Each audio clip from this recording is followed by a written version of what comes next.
Bien, como ya lo habíamos adelantado anteriormente, estamos ahora en piso en BTV Noticias con Nicolás Albertoni, analista internacional, pero además tiene un prólogo muy importante, es uruguayo, se desempeña actualmente como investigador del Laboratorio de Economía Política y Seguridad de la Universidad del Sur en California, donde vive en Los Ángeles hace 3 años, pero además también es profesor de la Universidad Católica aquí en Uruguay y tiene una maestría en estudios latinoamericanos de la Escuela de Servicios del Exterior de la Universidad de Georgetown en Washington, donde vivió 2 años también, ya lleva 5 en Estados Unidos. Bienvenido otra vez al Uruguay, por un rato. Saludarte, Nicolás. Bueno, este libro dice Uruguay como solución, su inserción internacional cuando lo importante se transforma en urgente. Es el tercer libro que presenta Nicolás Albertoni en su carrera y de alguna forma habla de lo urgente. ¿Por qué lo urgente en cuanto a inserción internacional, Nicolás? El valor tiempo en este libro, el tiempo de la política pública, tiene mucha presencia en el trabajo, porque al final del día, cuando debatimos de temas, por ejemplo, es decir, uno puede estar a favor o en contra de un tema, ¿no? A favor o en contra de una reforma, por ejemplo, pero cuando uno debate sobre problemas, tiene que atar las soluciones. Tiene que pensar justamente en la urgencia de pensar en soluciones a esos problemas. Uno puede estar en contra o a favor de un problema, vamos a decir, tiene que pensar justamente en concretarlos. Y en este paso, en este tema concreto, perdón, de la inserción internacional, yo creo que dado el avance que están teniendo los mercados internacionales en general, para Uruguay ya deja de ser un tema sobre el que debatir, apertura sí, apertura no, y pasa a ser un problema sobre el que tenemos que actuar concretamente, porque si no estamos quedando atrás en un tema que es muy importante para el desarrollo del país.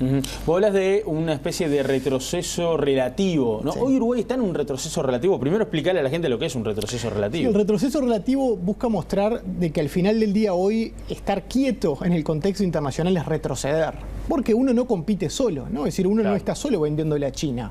Uno está Australia, está Nueva Zelanda, y cuando a veces decimos, bueno, no se avanzó, pero tampoco se retrocedió, bueno, sí se retrocedió porque al final del día países como Nueva Zelanda, países como Australia, sí han avanzado y en gran medida exportan muy similares productos a los nuestros.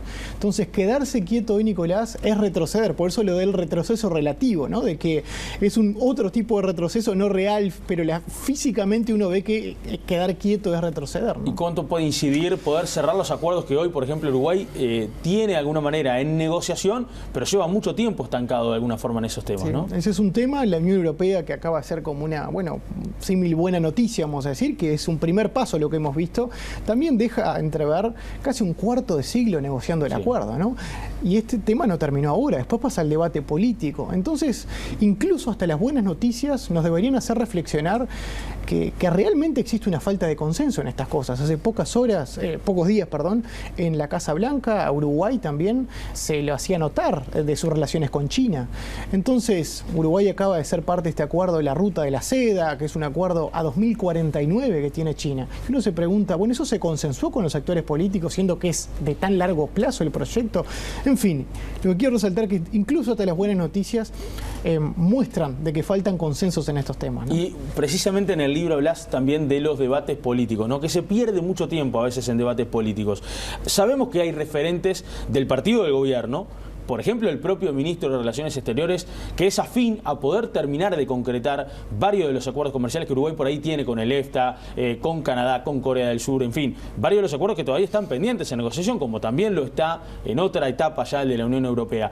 Pero la realidad marca que después, cuando llega al Parlamento la discusión, el propio partido de gobierno, los legisladores que forman parte del Frente Amplio, de alguna manera trancan la situación, como pasó, por ejemplo, con el acuerdo con Chile, que está vigente desde el 2018. Sí, fueron 2 años, ¿no?, de debate de ese acuerdo. Fue, para hacer un acuerdo que era básicamente la continuidad de algo que ya existía, fue increíble el tiempo, ¿no?, que se tuvo en parte de la negociación y de debate parlamentario. ¿Cuánto le cuesta al Uruguay, de alguna forma, el hecho de las visiones en relación internacional y en inserción internacional comercial que tienen, por ejemplo, también algunos partidos políticos? En términos reales, mucho, porque en un momento de incertidumbres, donde el institucionalismo en realidad del comercio se hace muy complejo, ¿no? Porque al final del día no tener acuerdos hoy genera mucha exposición a los países. Porque si uno tiene un acuerdo y mañana toca alguna esquirla de esta guerra comercial, uno puede ir a tocar la puerta y decir, bueno, nosotros tenemos un acuerdo, usted tiene que cumplir en esto, ¿no?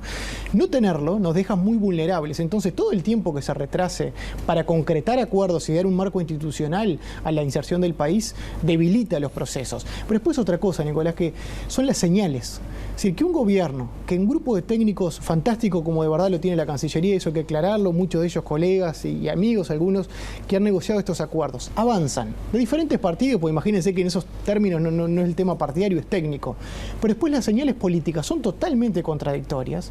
Es un tema hasta de desgaste profesional, si se quiere, ¿no? Porque mucho tiempo negociando para que después los debates políticos terminen entre buenos y malos, neoliberales o comunistas, cuando al final es cuánto le están dando a los exportadores uruguayos, a los empresarios y por ende a los trabajadores en general este tipo de acuerdos. Obviamente hay que haber sectores más vulnerables en esto y va a haber que cuidarlos, que son menos competitivos. Yo no puedo hacer competir a los textiles con los textiles chinos. Bueno, claro, hay que cuidar. Pero el general de la apertura termina contribuyendo mucho al desarrollo del país. ¿En tu visión es previsible que pueda llegar a haber también situaciones de estancamiento con el propio acuerdo, por ejemplo, de la Unión Europea en un futuro? Sin duda, ya se han mostrado señales, surgen estas cosas. A veces que bueno, es verdad que es muy delicado estas cosas, porque siempre se busca proteccionismo, transparencia, pero es inevitable que a veces la transparencia directa, abrir todo lo que se está negociando es complejo en los procesos, pero ya se han alegado de parte de Frente Amplio concretamente, que bueno, que ha habido poca transparencia en estos procesos, etcétera, cuando en realidad el debate es, bueno, miremos los números, miremos cuánto se cedió, cuánto ganamos también potencialmente, y bueno, y a los que pueden verse más expuestos a la competencia, que siempre pasa, que eso no es perder, porque a veces se dice los que van a perder. No, los que van a perder no, los que van a tener que competir, ¿no? Entonces, quienes se vean más expuestos, ver cómo el gobierno mañana puede generar mecanismos de compensación, pero no por esas cosas tabla rasa de no abrirnos, ¿no? Claro. Entonces, es inevitable que dado el nivel de debate que a veces existe a nivel político sobre estos temas, solo lo que encontremos hacia adelante puedan ser trabas.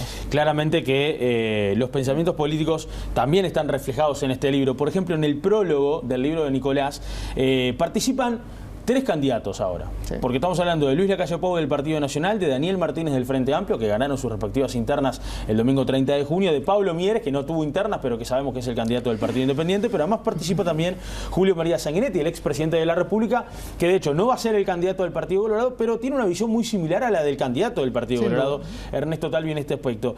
Por ejemplo, Lacalle Pou dice: en momentos de definiciones políticas que determinarán el futuro del país, resulta especialmente oportuno este aporte sobre la estrategia de inserción internacional. Martínez: este libro sale a la luz en el momento indicado, nos invita a pensar en aspiraciones posibles e importantes que cada vez más se transformen en urgentes. Y estamos hablando de Martínez, y recién hablábamos precisamente con Nicolás de los debates y de los pensamientos internos o diferencias internas que ha manejado el Frente Amplio a propósito de esto. ¿Cuál es la visión que tenés con el Mercosur? ¿Y cómo hace Uruguay para seguir negociando con el Mercosur o bilateralmente? Sí.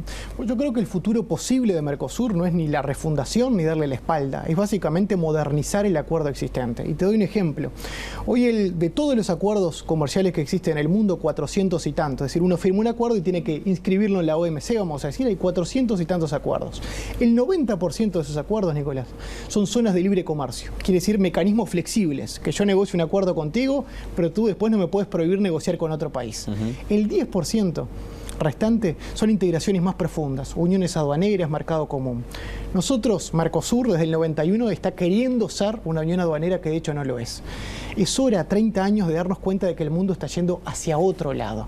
¿Qué implica eso? ¿Darle espalda? ¿Buscar culpables? No, adaptarnos. Y una forma de adaptar es buscar mecanismos transparentes e institucionales de flexibilizar las negociaciones. Si mañana Uruguay quiere avanzar a otro paso, que de hecho podría haberlo hecho con la Unión Europea, son mercados más chicos, Chile lo pudo hacer bastante antes que el Mercosur, quiere avanzar a otros pasos, que pueda hacerlo bajo mecanismos institucionalizados, que ya los hay en estos tiempos, no nos vamos a meter en la rigurosidad de estas cosas, pero ya los hay, de hecho en el libro planteo alguno de ellos. Entonces, mirar desde ahí, desde la modernización, desde el darnos cuenta de que no resignarnos al fracaso del Mercosur, sino adaptarlo a un nuevo tiempo. Tal vez la pregunta más importante queda para el final, ¿no? ¿Cómo transformar todas estas ideas? Esta es una investigación que, como tú bien lo decías en el libro, te llevó 2 años aproximadamente, más allá de lo que ya venían con los 2 libros anteriores.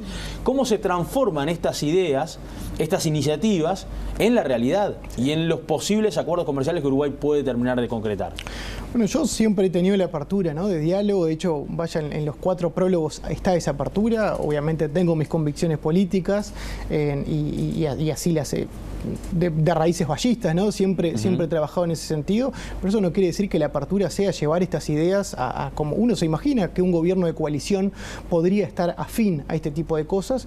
Y de mi parte es la apertura al diálogo academia-política, que vaya si hoy es rico y vaya si incluso en las elecciones y los resultados ha mostrado esa tendencia. Muchos que han pasado de esos dos sectores que siempre están en diálogo, la academia y la política.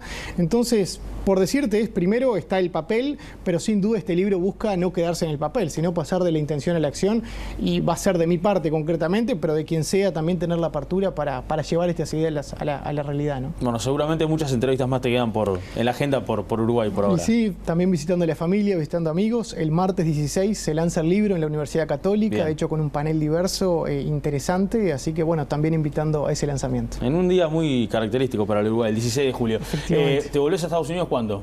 En semana y media me vuelvo a Estados Unidos, seguir trabajando, pero bueno, siempre con la mirada en el país. ¿Cuánto tiempo más allá? Y quedará un tiempo más, año, 2 años, pero bueno, esperemos volver pronto. Sí, tal vez la próxima la hacemos en Los Ángeles entonces. Sí, seguramente. Gracias, Nicolás. Con gusto. Hacemos la pausa, ya seguimos con más noticias.